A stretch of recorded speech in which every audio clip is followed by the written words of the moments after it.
Hello, everyone. I'm Major Garrett in Washington. Welcome to this breaking news, rolling coverage episode of The Takeout. Tonight, we are all shut down all the time because the longest and therefore costliest and most disruptive government shutdown in American history is coming to a close before our very eyes. We will have reporters, lawmakers, and political strategists with us the entire hour.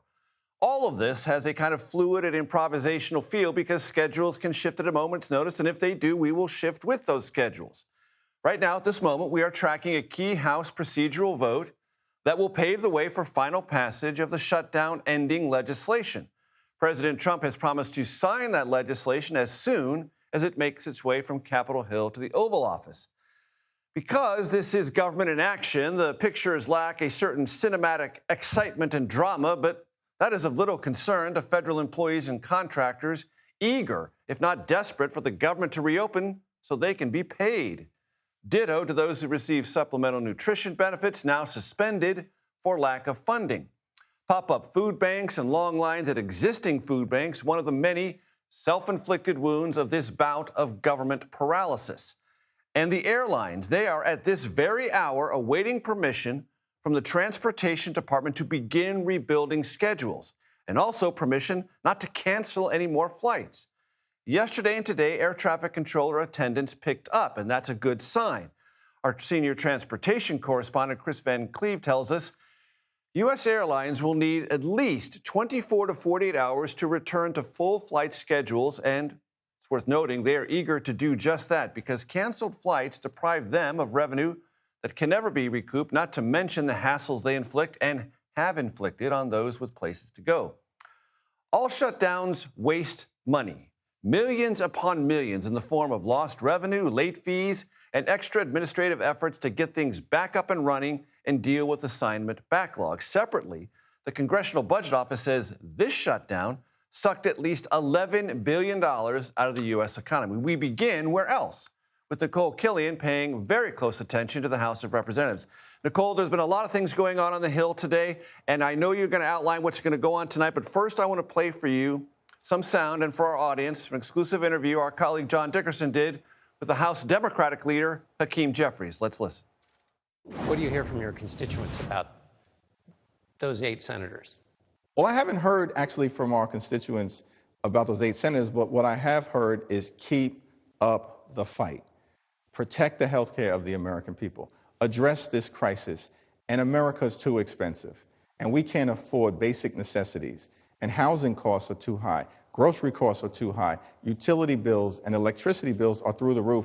And healthcare costs are way too high. We need you to do something about it. Well, one of the things we hear is, we wanted you to fight. You were fighting, and then you gave up in the end. Well, House Democrats are in this fight until we win this fight. This fight is not over for us. We're just getting started. What does that mean, though, for somebody who doesn't know the ins and outs of the House? How are you just getting started when the big fight that was teed up and the Democrats seem to be unified on, then they weren't unified, and now it's over? Well, Democrats remain strongly opposed to this Republican spending bill that continues to gut the health care of the American people. The Affordable Care Act tax credits expire on December 31st. We're in open enrollment right now. And Republicans in the House and some in the Senate have all said this is an issue that needs to be addressed. Democrats today have introduced legislation to extend the Affordable Care Act tax credits by 3 years. And we're going to force Republicans to vote on that. If not today, at some point soon.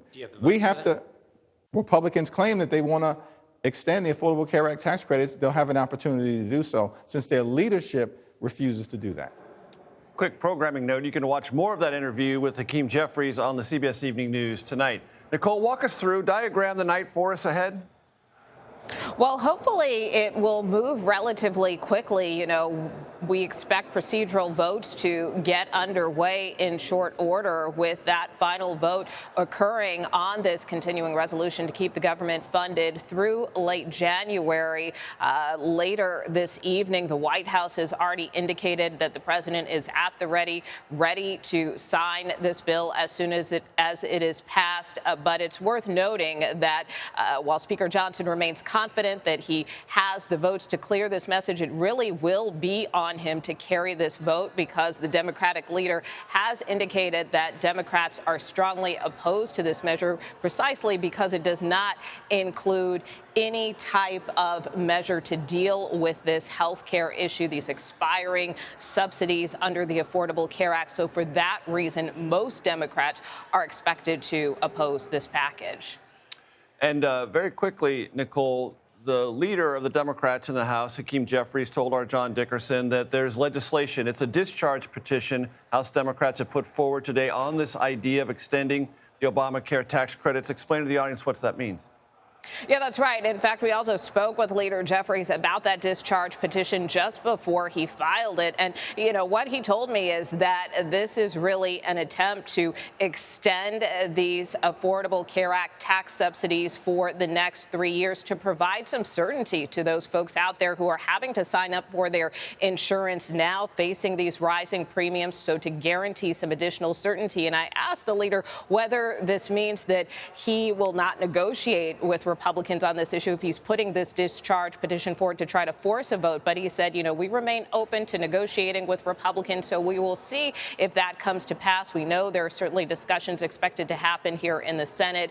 But as you know, while Leader Thune has guaranteed a vote there, Speaker Johnson has not done the same in his chamber. And so that's part of why Leader Jeffries is moving forward with that discharge petition.